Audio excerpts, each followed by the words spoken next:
Hello guys, in this video I am going to tell you how to score 20 plus in English reasoning. Okay so English में क्या करना रहता है कि तुम्हें 24 मार्क्स का रहता है, ठीक है।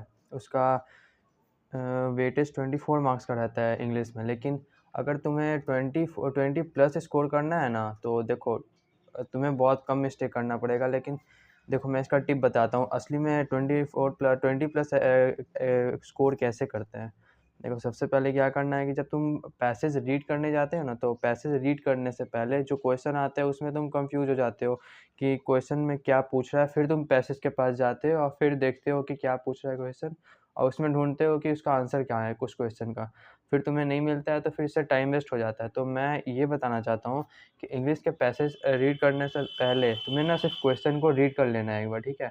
क्वेश्चन को बस रीड कर लेना है कि क्वेश्चन पूछ क्या रहा है, ठीक है। क्योंकि फैक्चुअल बेस्ड क्वेश्चन पूछता है, मतलब क्वेश्चन सबसे ज़्यादा तो फैक्चुअली बेस्ड पूछता है इंग्लिश में, पैसेज के जो अंदर रहता है, ठीक है। तो ऐसा तो है नहीं कि तुम्हें पूरा लॉजिकल रीजनिंग जैसा एनालाइज करना है, स्ट्रेंथनिंग बिगनिंग टाइप।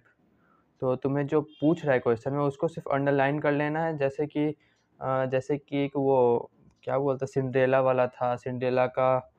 सिंड्रेला को लाइफ कब चेंज हुआ, जब उसके पैर में वो सैंडल फिट हुआ, तो ठीक है। तो वो सब एक बार क्वेश्चन पढ़ लेना है, और फिर उसका क्वेश्चन पढ़ने के सारा 6 क्वेश्चन होते हैं एक पैसेज में, ठीक है। तो 6 क्वेश्चन पढ़ने के बाद उसके ऑप्शंस को नहीं पढ़ना है, क्योंकि ऑप्शंस अगर पढ़ने जाओगे तो बहुत ज़्यादा टाइम वेस्ट होगा। तो तुम्हें ऑप्शंस नहीं पढ़ना है, ऑप्शंस को हटा देना है, सिर्फ क्वेश्चन पढ़ लेना है 6 जल्दी-जल्दी। और अगर तुम मार्क कर सके हो या हाईलाइट कर सके हो तो उसको अंडरलाइन भी कर देना कि क्या पूछ रहा है क्वेश्चन। और क्योंकि पूछने के बाद अगर तुम हाईलाइट कर दोगे तो तुम्हें याद हो जाएगा, एक तरीके से तुरंत दिख जाएगा कि हाँ ये पूछ रहा है, ठीक है। और फिर क्या करना है, क्वेश्चन पढ़ लिया अब तुम 6 क्वेश्चन बिना ऑप्शन पढ़े, 6 क्वेश्चन कंप्लीट कर लिए पढ़ के, ठीक है। अब क्या करना है, तुम्हें पैसेज पे जाना है। पैसेज पे क्या करना है कि पैसेज को जल्दी-जल्दी रीड करना है। और कुछ लोग मिस्टेक ये करते हैं कि पैसेज को रीड करते ही करते उन्हें ना किसी एक क्वेश्चन नीचे जो 6 क्वेश्चन है उनमें से किसी एक क्वेश्चन का उन्हें आंसर मिल जाता है, ठीक है।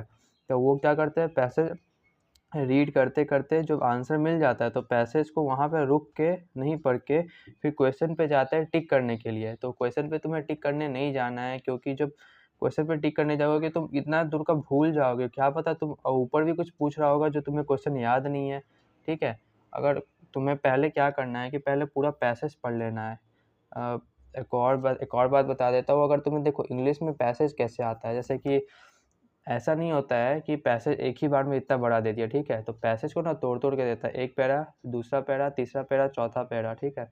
तो हर पैराग्राफ को ना एक मेन आइडिया होता है कि मेन आइडिया में क्या बता क्या रहा है इस पैसेज में, ठीक है। तो इस जो पैसेज में बता रहा है उस चीज़ को अपने दिमाग में रख लो कि हाँ ये क्वेश्चन ये पूछ रहा है जब इसका लाइफ चेंज हो रहा है। उससे पहले इस पैसेज में ये पूछ रहा है कि सिंड्रेला को कैसे स्ट्रगल करती थी, उसके माँ-बाप जो स्टेप मदर, स्टेप ब्रदर थे, स्टेप फादर थे, वो सब उसको कैसे परेशान करते थे, अच्छे से ट्रीट नहीं करते थे। और फिर जब उसका लाइफ चेंज होने वाला पैसेज अलग होता है, ठीक है। तो वो तुम समझ जाओगे। जब ज़्यादा प्रैक्टिस करोगे तो ये सब तुम्हें समझ में आ जाएगा कि मैं क्या बोल रहा हूँ। तो प्रैक्टिस बहुत इंपॉर्टेंट है। पैसेज पढ़ने के बाद उसके बाद तुम क्वेश्चन सॉल्व करो, फिर देखो कितना ईज़िली बनता है क्वेश्चन।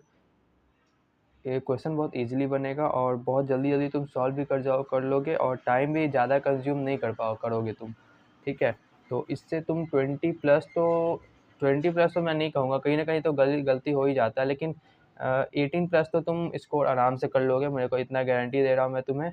अगर तुम्हें 20 प्लस स्कोर करना है तो तुम पैसेज को अच्छे से रीड करो, जो पैसेज का मेन आइडिया है ना, उस पे ज़्यादा फ़ोकस करो कि इस पैसेज में बोल क्या रहा है, फिर अगले पैसेज में क्या बोल रहा है, फिर तीसरे पैसेज में क्या बोल रहा है, ठीक है। तो तुम्हें पूरा पढ़ने के बाद फिर तुम्हें क्वेश्चन सॉल्व करना है, कि तुम क्वेश्चन सॉल्व करते टाइम फिर वापस से पैसेज में ना जाओ, क्योंकि तुम्हें सब कुछ पता ही चल गया कि अब क्या पूछ रहा है, कैसे सॉल्व होगा ये, ठीक है। तो ये आइडिया था मेरा इसके इंग्लिश रीजनिंग के लिए। तो आई होप इससे तुम्हें फ़ायदा हुआ होगा और तुम अच्छे मार्क्स स्कोर कर सकते हो इससे, ये एक ट्रिक अप्लाई करके, क्योंकि ये बहुत कम टाइम कंज्यूम करता है और तुम इससे बहुत जल्दी पेपर भी सॉल्व कर दोगे।